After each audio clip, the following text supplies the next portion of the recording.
Back in the Far East, the disaster that was 1942 wore on. HMAS Yarra would be next to enter the cauldron, March 4 bearing witness to what many regard as the finest and bravest action in Australian naval history.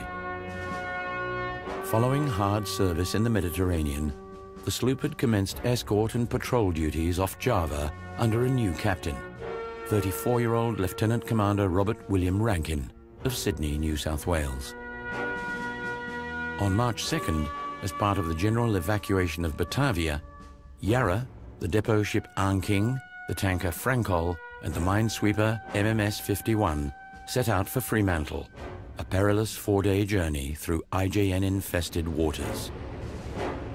The night of the 3rd would pass without incident, crew morale high at the thought of returning to home waters. Then, at 6:30 a.m. the following morning, a sight to chill the hearts of all on board.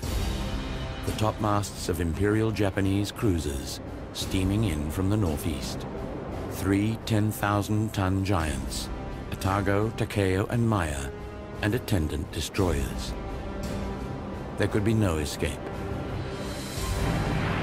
Ordering his convoy to scatter, Rankin would immediately lay down a heavy smokescreen as his crew, fully aware of their fate, ran to their battle stations.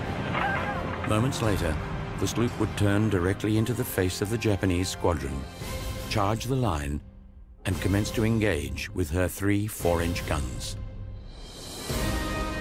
Safely standing off, the cruisers would now unleash devastating, accurate salvos from their 8-inch batteries. Within minutes, the convoy was overwhelmed. Yet 1 hour into the action, Yarra remained fighting. Despite listing heavily to port and drifting helplessly, her engine room and steering gear destroyed, her decks ablaze. Shortly after 8 a.m., now encircled by enemy destroyers, Rankin would finally give the order to abandon ship. Moments later, he would be killed by gunfire. Though 34 ratings managed to scramble onto 2 rafts, leading seaman Ron Taylor, ignoring his commander's last order, would remain at his station, firing defiantly to the last as his ship sank beneath him. Of the 34 survivors, 21 would perish over the coming days. Finally, on March 9, the remaining 13, wretched and close to death, would be rescued by the Dutch submarine K-11 and taken to Ceylon.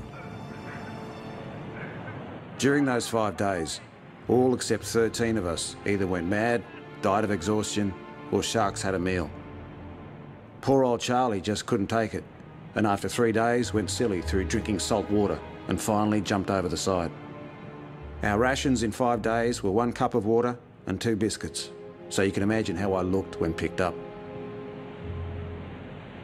If there's any one man and any ship's company that epitomises the spirit of the Royal Australian Navy, it's Robert Rankin and those who served on board HMAS Yarra.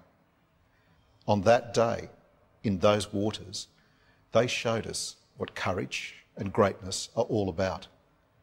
Their deeds ought to be remembered.